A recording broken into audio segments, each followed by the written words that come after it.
ఇక్కడ నేను half KG chicken తీసుకున్నాను. దీన్ని బాగా శుభ్రంగా కడిగేసి పెట్టుకున్నాను అనమాట. ఇందులో 1 టీ స్పూన్ షాజీరా వేసుకున్నాను.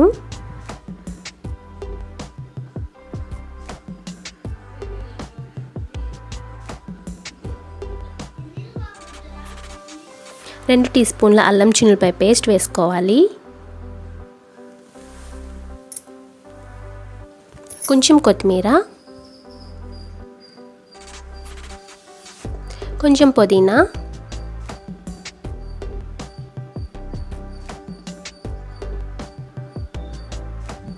రెండు టీ స్పూన్ల నెయ్యి యాడ్ చేసుకోవడం వల్ల మనకి మంచి స్మెల్ అనేది వస్తుంది.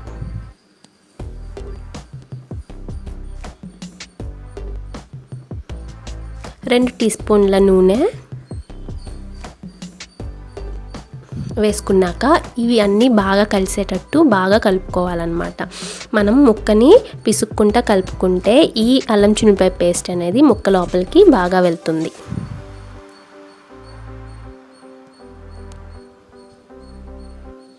తర్వాత ఇందులో బ్రౌన్ ఆనియన్స్ అండి. ఇక్కడ నేను 2 పెద్ద ఉల్లిపాయలు తీసుకొని సన్న చీలికలుగా కట్ చేసుకున్నాను. 2 టేబుల్ స్పూన్ల ఆయిల్ వేసుకొని మీడియం ఫ్లేమ్లో బ్రౌన్ కలర్ వచ్చేంత వరకు వేయించుకోవాలి. అప్పుడు మనకి బ్రౌన్ ఆనియన్స్ అనేవి రెడీ అవుతాయి.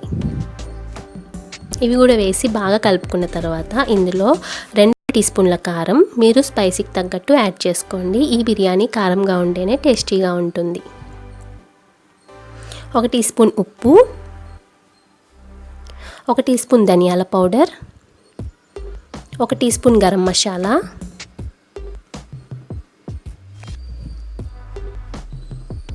1 టీ స్పూన్ పసుపు,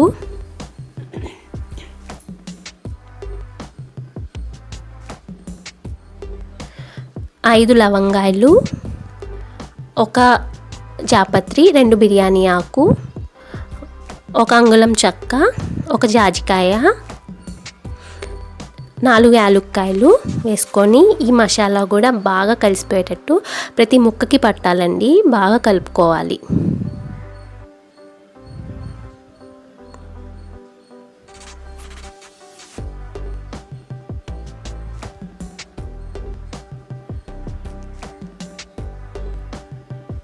తర్వాత ఇందులో 1 కప్పు పెరుగు కూడా వేసుకున్నాక బాగా పిసుక్కుంటా కలుపుకోండి. ఇందులోనే హాఫ్ చెక్క నిమ్మకాయ ఉంటుంది కదండి, ఆ రసం కూడా పిండుకోవాలి. ఇక్కడ ఆ క్లిప్పింగ్ అనేది మిస్ అయిపోయింది.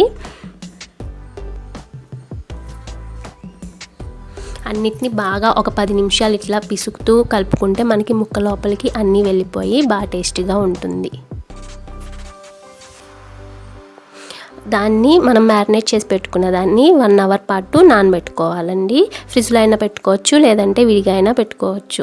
తర్వాత ఇక్కడ నేను అన్నం కోసం వాటర్ని బాయిల్ చేసుకున్నాను. ఇందులోనే 5 లవంగాయలు, 1 అంగుళం చెక్క, 1 జాజికాయ,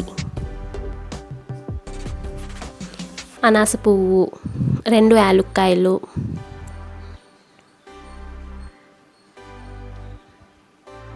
2 బిర్యానీ ఆకులు,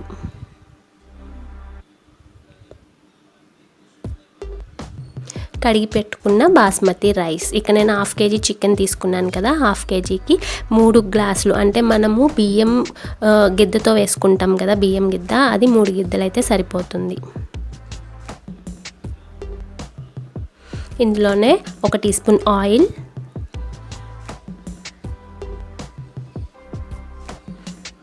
2 టీ స్పూన్ల ఉప్పు యాడ్ చేసుకోవాలి. ఉప్పు మనం మ్యారినేషన్లో వేసుకున్నాం కదా, ఇందులో కూడా చూసి యాడ్ చేసుకోండి. ఈ బియ్యం అనేది మనకి 80% ఉడకాలండి, 30 వంతు ఉడకాలి. అంటే మనం పలుకు పట్టుకున్నప్పుడు బ్రేక్ అవుతుంటే ఇది కరెక్ట్ అన్నమాట. స్టవ్ ఆఫ్ చేసేసుకుందాము. తర్వాత మనం మ్యారినేట్ చేసి పెట్టుకున్నది బిర్యానీ వండుకునే పాట్లోకి వేసేసుకుందాము. అడుగు మందంగా ఉన్న గిన్నె అయితే బాగుంటుందండి బిర్యానీ వండుకోవడానికి. ఇందులోనే నీళ్లు వడగట్టేసి ఓన్లీ బాస్మతి రైస్ వరకు వేసుకుందాం.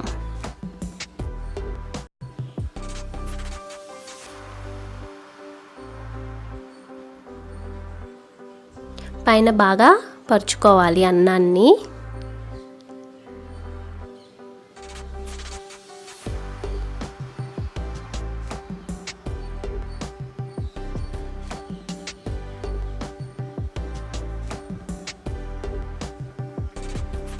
ఇప్పుడు దీనిపైన కొంచెం కొత్తిమీర,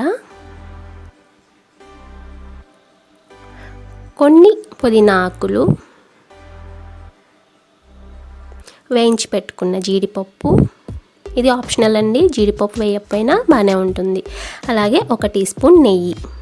మీకు కావాలంటే ఇక్కడ ఫుడ్ కలర్ కూడా యాడ్ చేసుకోవచ్చు. నేను యాడ్ చేయట్లేదు, హెల్త్కి మంచిది కాదు కాబట్టి నేను అవాయిడ్ చేస్తున్నాను. ఇప్పుడు మనం స్టవ్ ఆన్ చేసుకొని మూత పెట్టుకోవాలి.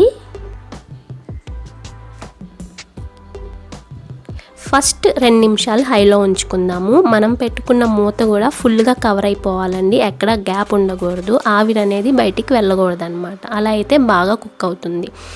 తర్వాత ఒక 2 నిమిషాల తర్వాత సిమ్లో పెట్టేసుకొని 40 నిమిషాలు కుక్ చేసుకోవాలి. 40 నిమిషాల తర్వాత స్టవ్ ఆఫ్ చేసుకొని ఒక 10 నిమిషాలు అలా వదిలేసేయండి, మూత తీయొద్దు. 10 నిమిషాల తర్వాత మనం సర్వ్ చేసుకుంటే మన చికెన్ దమ్ బిర్యానీ అనేది చాలా టేస్టీగా ఉంటుందండి. చూసారా, చాలా సింపుల్గా రెడీ అయిపోయింది కదా. సో మీరు కూడా ఇంట్లో ప్రిపేర్ చేసుకొని మీకు ఎలా వచ్చిందో, టేస్ట్ ఎలా ఉందో నాకు తప్పకుండా కింద కామెంట్ బాక్స్లో తెలపండి.